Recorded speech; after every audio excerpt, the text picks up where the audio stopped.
संसाधनों के संरक्षण के विषय में चर्चा कर रहे हैं हम लोग। हमने पूर्व व्याख्यानों में देखा कि संसाधन वे पदार्थ हैं जो प्रकृति में मिलते हैं, जिनका उपयोग मानव करता है। अर्थात कोई वस्तु, पदार्थ, तत्व जो मनुष्य की आवश्यकता की पूर्ति करता है अथवा लाभ प्रदान करता है, उसे संसाधन कहा जाता है। संसाधन के प्रकार में हमने देखा कि जैविक संसाधन, अजैविक संसाधन, नवीकरण संसाधन, अनवीकरण संसाधन, प्राकृतिक संसाधन, मानवीय संसाधन।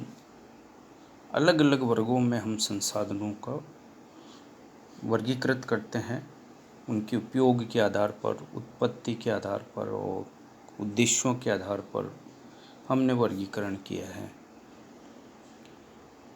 संसाधन प्रकृति में, धरातल पर, पृथ्वी पर अपार मात्रा में उपलब्ध है। मानव जब से धरातल पर आया है, उसकी उत्पत्ति हुई है, उसने प्रत्यक्ष एवं अप्रत्यक्ष रूप से धरातल की वस्तुओं का उपयोग रोटी, कपड़ा और मकान के लिए किया है। अपने जीविकोपार्जन के लिए निरंतर वह संसाधनों का उपयोग करता रहा है। इन संसाधनों के अति उपयोग, अति दोहन के कारण से धीरे धीरे संसाधन कम होते जा रहे हैं। संसाधनों का विनाश एवं ह्रास हो रहा है। इसके कारण से संसाधन संरक्षण की आवश्यकता उभर के आई है। सबसे पहले हम ये समझें कि संसाधन संरक्षण क्या है। संसाधनों का योजनाबद्ध, समुचित, विवेकपूर्ण उपयोग ही संसाधन संरक्षण कहलाता है। संसाधन संरक्षण का अर्थ है संसाधनों का सावधानी पूर्वक उपयोग करना, उन्हें नए सिरे से बनने का समय देना या बनाने का समय देना संसाधन संरक्षण कहलाता है। हम ये चर्चा कर रहे हैं कि संसाधनों का धीरे धीरे ह्रास होने लगा या कमी होने लगी। उसके कुछ कारण हमारे सामने उभर के आए हैं।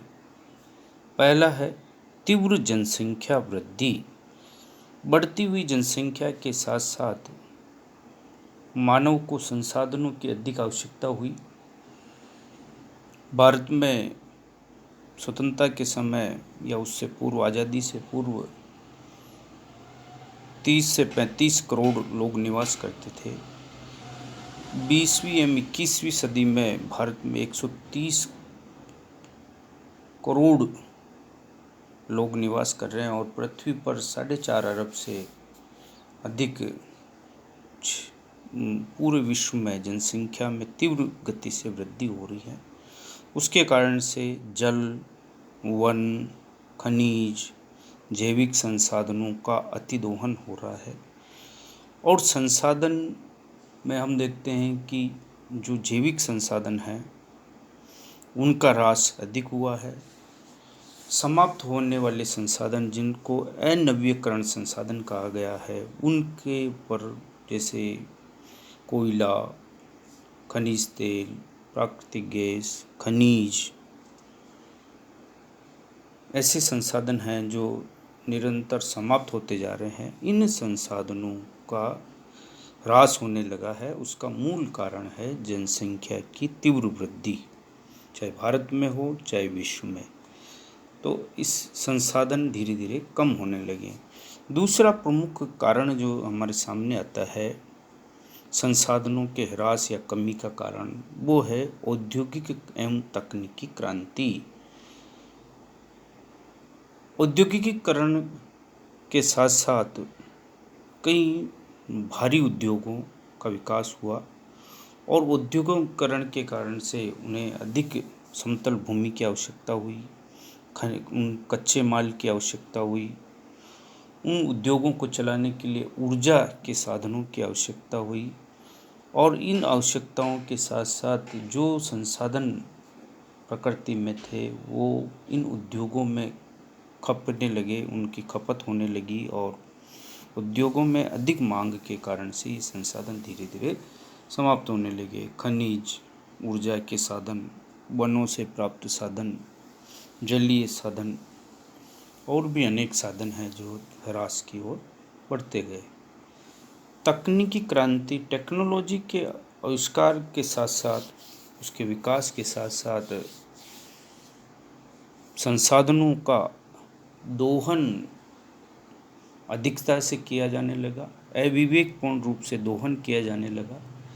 और जो संसाधन पहले दुर्गम थे मानव के लिए, वो तकनीकी क्रांति के कारण से सुलभ हो गए और उन संसाधनों की प्राप्ति सुलभ होने से वो धीरे धीरे मानव के लिए अधिक उपयोग में आने लगे और उन संसाधनों का समाप्ति की ओर बढ़ने लगा। संसाधनों के ह्रास का जो तीसरा कारण जो है, मानव का भौतिकवादी दृष्टिकोण। प्राचीन काल में मानव केवल धरातल से, प्रकृति से भोजन प्राप्त करता था और वो भोजन वनों से या वनस्पति से, जंगली कंद मूल फल के रूप में या जंगली जीवों के शिकार के द्वारा उदर पूर्ति की जाती थी। और मानव जो है बहुत ही कम आवश्यकताओं में जीवन यापन करता था। कपड़ा और मकान दो मूलभूत आवश्यकताएं और भी थी जिनकी पूर्ति वह प्रकृति से करता था। लेकिन धीरे धीरे मानव की बुद्धि, कौशल और वैज्ञानिक ज्ञान में वृद्धि के साथ साथ उसका जीवन भौतिकवादिता की ओर बढ़ गया। उसने बड़े बड़े मकान बनाए, बड़े बड़े उद्योग लगाए, विलासिता की वस्तुओं का निर्माण उसने प्रारंभ किया। परिवहन के साधन, कार, मोटर, बस, स्कूटर, मोटरसाइकिल जैसे साधनों का आविष्कार किया। बड़े भवनों का निर्माण किया। नगरीकरण की ओर वो बढ़ा और विलासितापूर्ण जीवन के कारण से धीरे धीरे भौतिकवादी होता गया। और उस भौतिकवादी दृष्टिकोण से खनिज, वन, जल, भूमि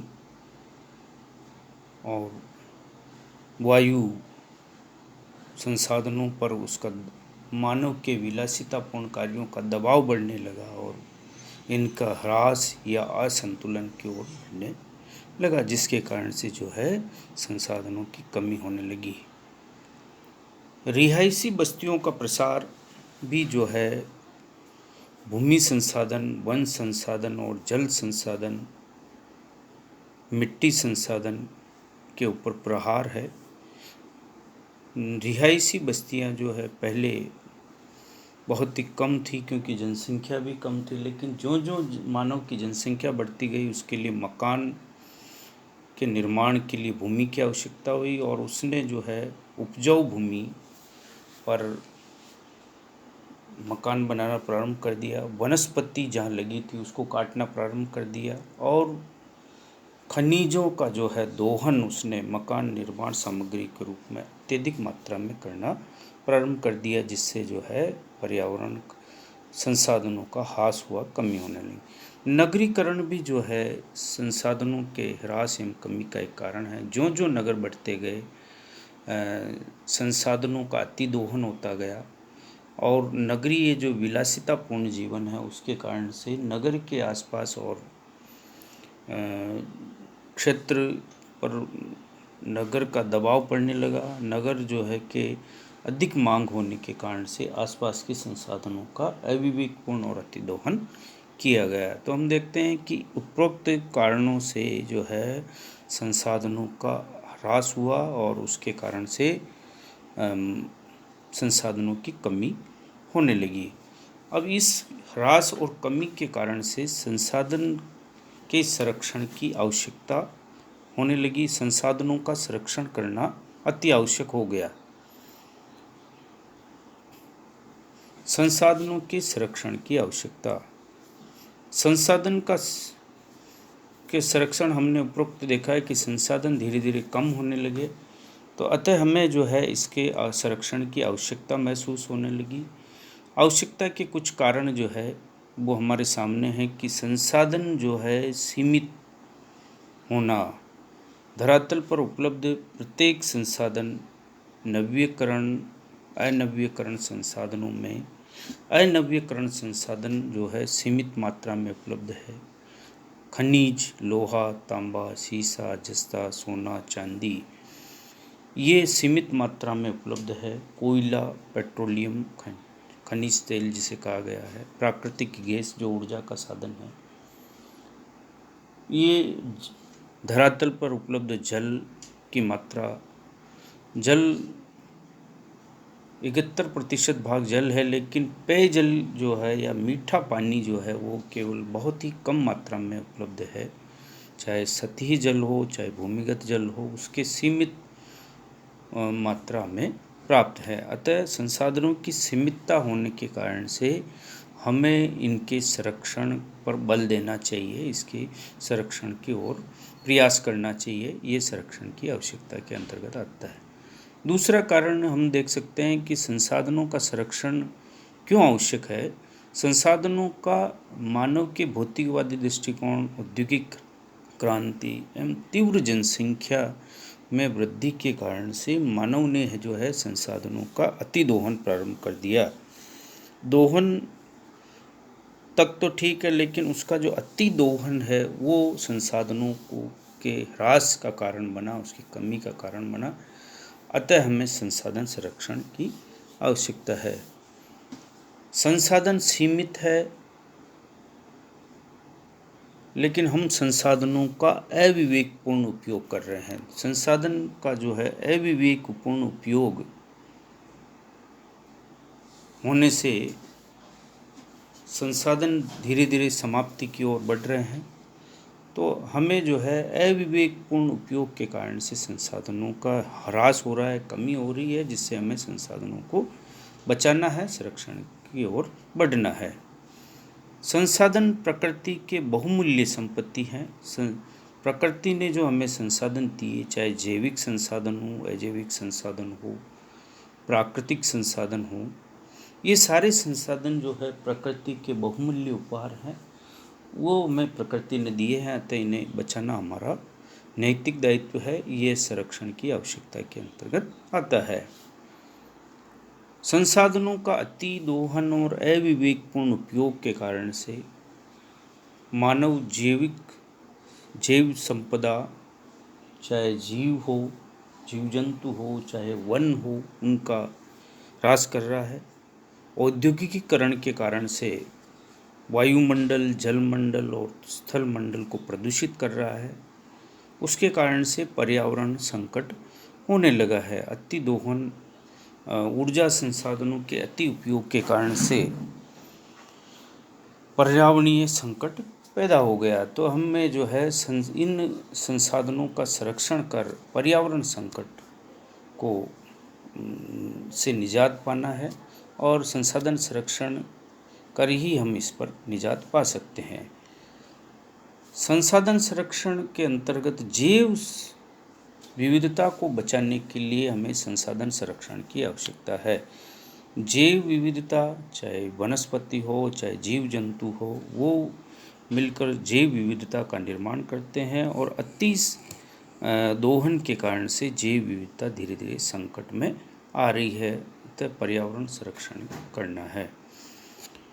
मानव संसाधन का निर्माता है, मानव ही संसाधन का निर्माण करता है, मानव ही संसाधनों का उपयोग करता है। लेकिन संसाधनों के अति दोहन के कारण से जल, वन, खनिज, वायु, भूमि प्रदूषण होने से मानव का खुद का जीवन जो है खतरे में पड़ने लगा है। मानव में जल जनित वायु प्रदूषण के कारण से श्वास रोग, खनिजों के अति दोहन से श्वास रोग, और खनिजों के जल में मिलने से, वायुमंडल में मिलने से जो है कई प्रकार की कैंसर जनित बीमारियां जो है मानव के स्वयं के अंदर होने लगी, और मानव का जीवन भी जो है पर्यावरण प्रदूषण के कारण से संकट की ओर जा रहा है। अतः हम इन सब का संकटों से निवारण के लिए संसाधनों के संरक्षण की ओर हमें बल देना चाहिए, संसाधनों के संरक्षण की ओर आवश्यक कदम उठाने चाहिए, तभी जो है हम इस पर निजात पा सकेंगे। संसाधन संरक्षण के उपाय। ऐसे कौन से उपाय हैं जिनके द्वारा जो है हम संसाधनों का संरक्षण कर सकते हैं? पहला जो उपाय है वो जनसंख्या वृद्धि पर प्रभावी नियंत्रण। किसी भी देश में संसाधन सीमित मात्रा में उपलब्ध होते हैं। यदि उन संसाधनों का संरक्षण हमें करना है तो जनसंख्या वृद्धि पर नियंत्रण लगाना पड़ेगा। जितनी अधिक जनसंख्या बढ़ती जाएगी उतना ही संसाधनों पर दबाव बढ़ता जाता है। उनका उपयोग अविवेकपूर्ण, अति उपयोग, अति दोहन होने से जो है संसाधन समाप्त होने लगते हैं, ह्रास होने लगते हैं। अतः हमें संरक्षण के लिए जनसंख्या पर प्रभावी नियंत्रण लगाना होगा। दूसरा जो है संरक्षण का उपाय है नियोजन में समग्र दृष्टिकोण। राष्ट्रीय एवं राज्य स्तरीय, जिला स्तरीय योजनाओं के निर्माण के में हमें समग्र दृष्टिकोण अपनाना पड़ेगा। संपूर्ण पर्यावरण को एक इकाई मानकर उसके विभिन्न घटकों का जो है हमें समुचित उपयोग और संरक्षण करते हुए हमें योजनाओं का निर्माण करना होगा। यदि हम पर्यावरण को एक इकाई मानकर उसके सभी पक्षों का ध्यान रखते हुए योजनाओं का निर्माण करेंगे तो वो जो है पर्यावरण पर संकट नहीं आएगा और संसाधनों का संरक्षण होगा। पर्यावरण संरक्षण के लिए तीसरा जो उपाय है जैविक संतुलन। जैविक संतुलन को ध्यान में रखकर ही हमें जो है आर्थिक नियोजन से जो है पर्यावरण संतुलन और संसाधनों की उपलब्धता बनी रहेगी। अतः हमें जैविक संतुलन बनाए रखते हुए आर्थिक विकास एवं आर्थिक नियोजन की ओर बढ़ना चाहिए।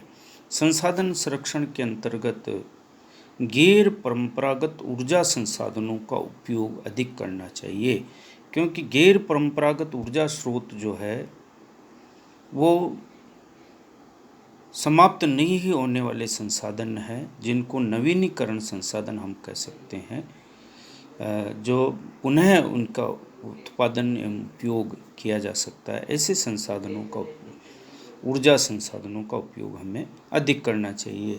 परंपरागत ऊर्जा संसाधनों का उपयोग सावधानी पूर्वक एवं कम से कम हमें करना चाहिए। संसाधन संरक्षण के अंतर्गत पुनः चक्रण की प्रक्रिया को भी हम अपना सकते हैं। खनिज, लोहा, तांबा, सीसा, जस्ता जैसे धात्विक खनिजों को जो है पुनः गलाकर उनका पुनः उपयोग किया जाए, जिससे जो है इन खनिजों के समाप्त होने की दर को कम किया जा सके। संसाधनों का बहुउद्देश्य उपयोग कर भी हम जो है संसाधनों का संरक्षण कर सकते हैं। संसाधन का मल्टीपल यूज ऐसी योजनाएं बनाई जाए जिनसे संसाधनों का बहुउद्देशीय उपयोग हो सके। प्राथमिकता के आधार पर उपयोग।